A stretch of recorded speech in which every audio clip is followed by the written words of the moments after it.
And to conclude our island tour, we have your atrium lab. So, what do you think? It's an ideal space. Very Spartan at the moment. I assume the regulatory parties have not made their pass yet. Once they've made their structural safety recommendations, I will, of course... Dr. Modi, I would never waste your valuable time with such trivial matters. This is your island. I trust you to make it your own. Now, energy and weapons will pacify the backers, but I chose this with your biological experiments in mind. That part of my portfolio is considered controversial. Many have called it torture. We are a rare breed, my dear doctor. You and I both know the price of true progress. It is that work which brought you to me. I will not allow you to be shackled by idealistic bureaucrats. In return, I expect you to deliver, by any means necessary. That won't be a problem. Ah, good. Then we understand each other. Welcome to your new home. Okay, Gary Parker, Surveyor, July 12th, 1984. Preliminary site assessment and analysis for Terminus Island. Hard copy will be in the 1800 telex. Well, location. Far enough from heavily traveled shipping lines to manage visitors. Close enough to blend in. Ideal location. The place is unique. Not going to be a destination resort or bustling deepwater commercial port, that's for sure. So, how do we get it up and running? Well, here's the punch list. The main structure is a fortress, reinforced concrete poured in 1942, an average thickness of 3.5 feet throughout. That's the good. The bad is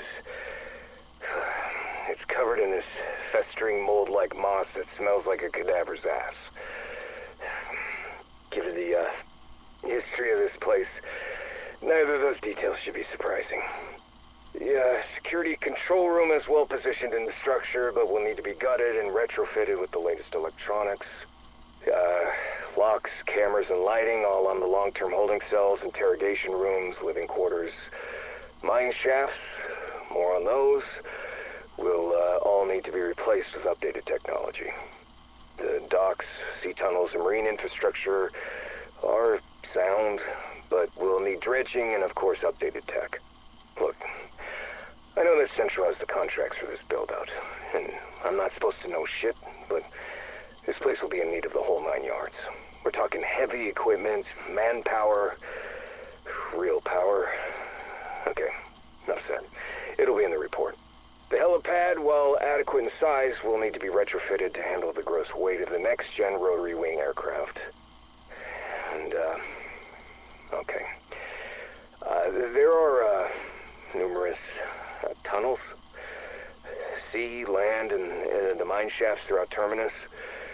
While they do provide freedom of movement to any area of the island,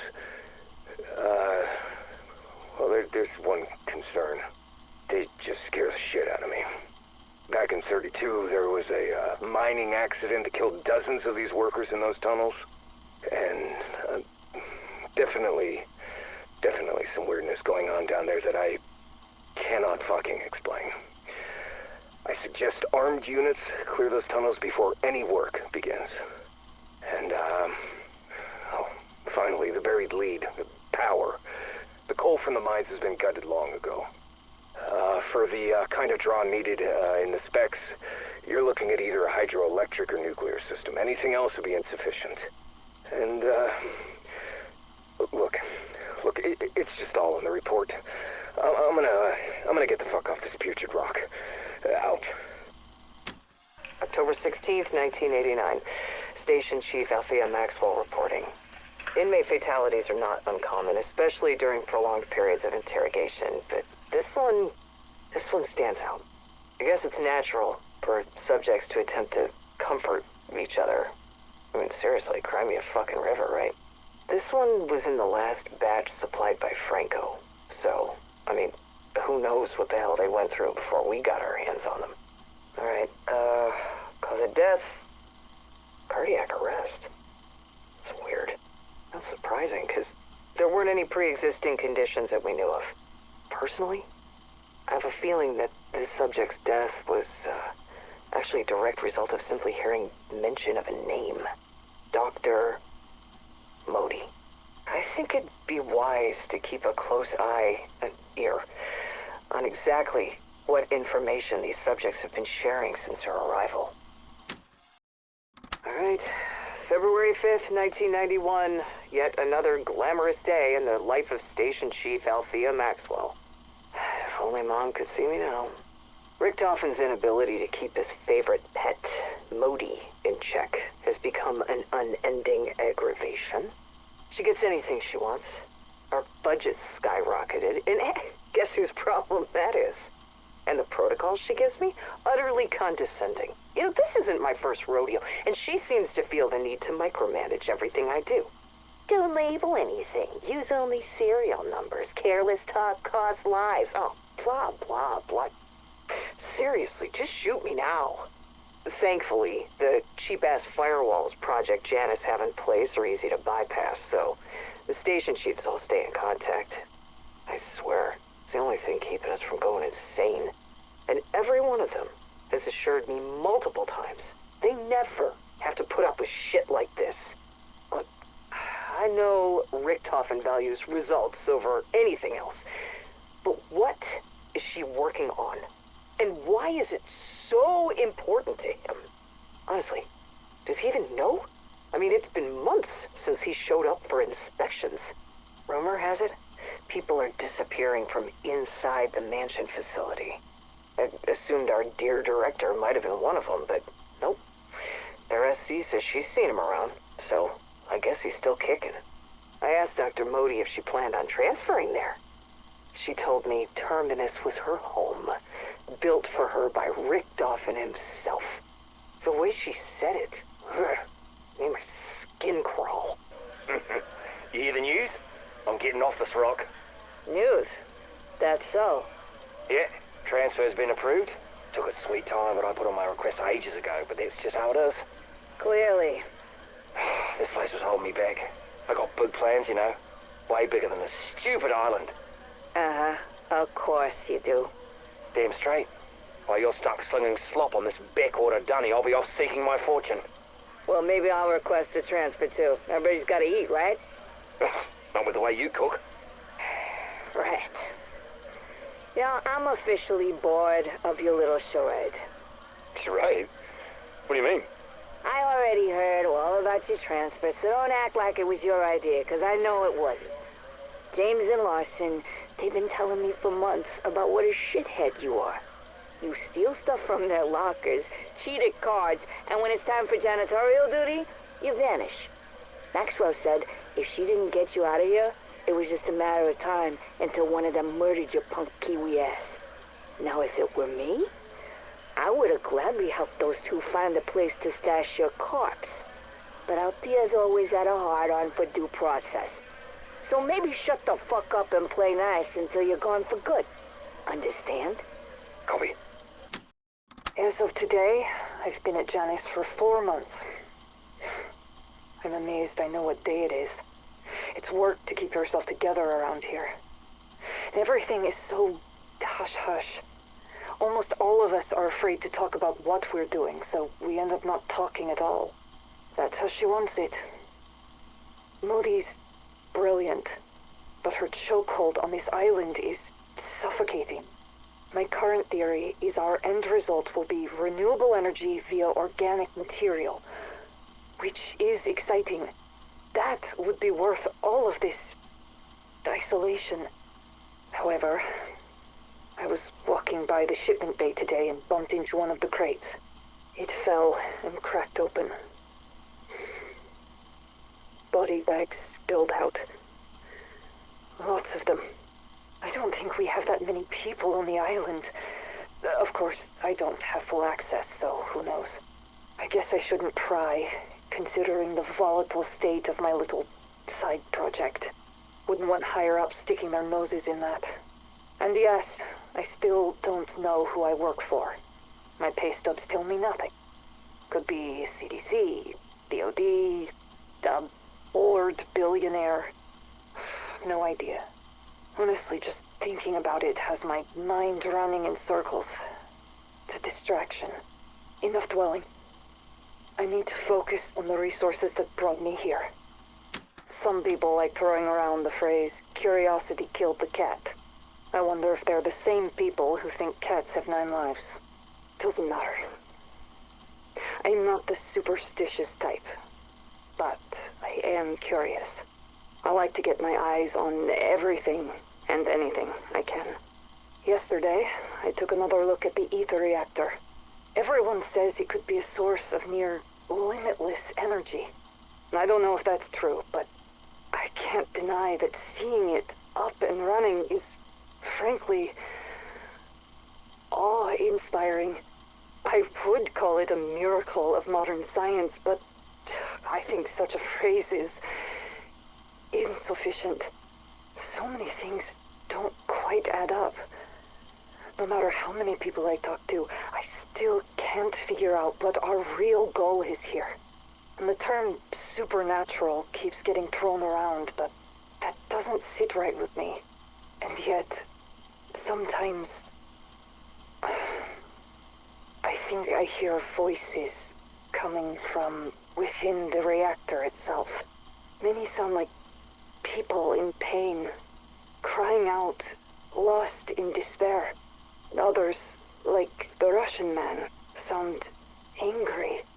And there's also a woman, but sometimes she sounds more like a girl. She might be German, but I can't quite focus on what she's saying. I said I'm not superstitious, but I am starting to believe that some kind of life exists inside the dark ether. And I find this possibility extremely troubling. FAO, the Director. Progress Report 11/8/1990. Contrary to what some may believe, I do not necessarily take pride in my work, but I am exceptionally good at it. It is common for interrogation subjects to show resistance before ultimately breaking and succumbing to my demands. Normally, I would offer them some small chance of hope, a semblance of light at the end of the proverbial tunnel. Likewise, fear is usually a great motivator.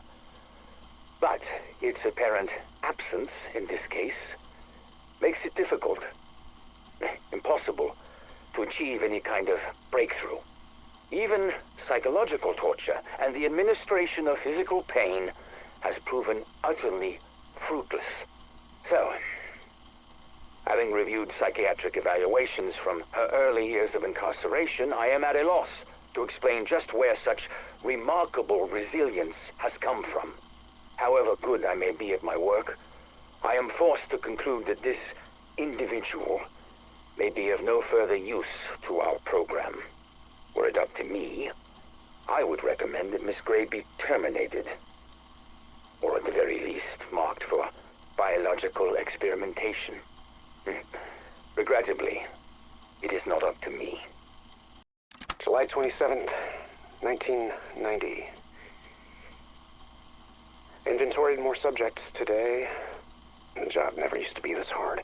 And it's not like I took pride in my work. I just didn't think about it. Dr. Modi scheduled psych evals for the whole tech ops team. She says she wants everyone at their best. I think she's trying to flush out the non-believers. When everyone pops up, she makes sure they're dealt with. Out in public, where everyone can see. Honestly, if you're bent on maintaining order, fear tactics aren't a bad way to go. Maybe I can get reassigned. Take a break from receiving. At first, all the subjects were just serial numbers with faces to me. I never really thought about them. And now I lay awake at night driving myself crazy over it, thinking about who they might have been before they were kidnapped or sold, like livestock. By the time they reach us, they all have the same expression. It's almost like relief, because none of them can think of anything worse than whatever nightmare they just lived through. Idiots. September 10th, 1990. I saw Nathan in subject holding today. I like him a lot, but walking by his cell always ruins my day. I mean, the kid's been a smuggler most of his life. He probably thought he knew the worst of what humanity could offer. And then he ends up here and realizes he doesn't know shit. So I'm protecting him the best I can, but Modi's been sniffing around. Someone must have told her he was a troublemaker. And the problem is they aren't wrong. He fights back on everything. He won't take his meds. He won't sleep. He won't eat. Why can't he get that? That kind of shit puts everyone at risk. If he ain't careful, Modi will transfer him to the amalgam program. And that'll be the end of it. I played it safe until now. Kept my head down. If I can't convince Nathan to do the same. Damn it. This is why I don't have friends. October 23rd, 1990. Nathan got transferred to the amalgam program. Just like I said he would. Didn't find out until after he'd been moved. Even if I'd been there when it happened. It's not like I would have done anything to stop it. I haven't slept since. Regret's been too busy gnawing at me. So I started spending my nights searching for evidence. But the things I found. Dear God, what's being done here? I'm pretty fucking sure if you checked my entry ticket to hell, you'd find guilt by association stamped all over it. Whatever. Damage done. The important thing is, my transfer's been approved. And I sure as shit won't be leaving empty-handed. As soon as I'm out of here, I am gonna make sure that Modi lands her ass in prison, and that this glorified meat processing plant is shut down. Then maybe I can finally sleep. Dr. R. Modi, Terminus Island personal log. Our site is now running entirely on an Ethereum-powered reactor. I must give credit to Duffer for his interrogation prowess. For 3 years he worked on Strauss. Combined with constant surveillance, we finally cracked him. He revealed the benefit of growing crystalline organisms to harness their biogalvanic energy. Once we had that, R&D was able to move very fast. The maturation pods practically built themselves. Naturally, Edward is over the moon with the prototypes I sent, not to mention he no longer has to pay our power bill. This secures our status as Janus's premier research facility. Granted, that was never in question. There are murmurs I might transfer to the director's site. Obviously, working alongside Edward would be ideal. More budget and resources, most certainly better food. The dimwits plaguing my payroll who believe it's haunted would love for me to go and never return. However, Edward casts a long shadow. Here, I rule. There, I would serve. I'm willing to maintain the status quo for now. Perhaps with a new chef. With so much red tape cut down, I may have become a victim of my own success. We've gone through so many test subjects already. Franco is about to be a very wealthy man, given our demand. It's clear now that humans don't tolerate Ethereum exposure without certain variables. There's more than genetic markers at play. It's something in the psyche we have yet to pin down. I'm not sure if even Strauss knows. I trust Duffer to determine that soon. The projects with the most progress are the physical mutations. The transformations are unsightly, but subjects exhibit superhuman strength and become more tolerant to Ethereum. These primitive forms have even begun to show signs of advanced sentience. If we can get them to follow orders, we're in business.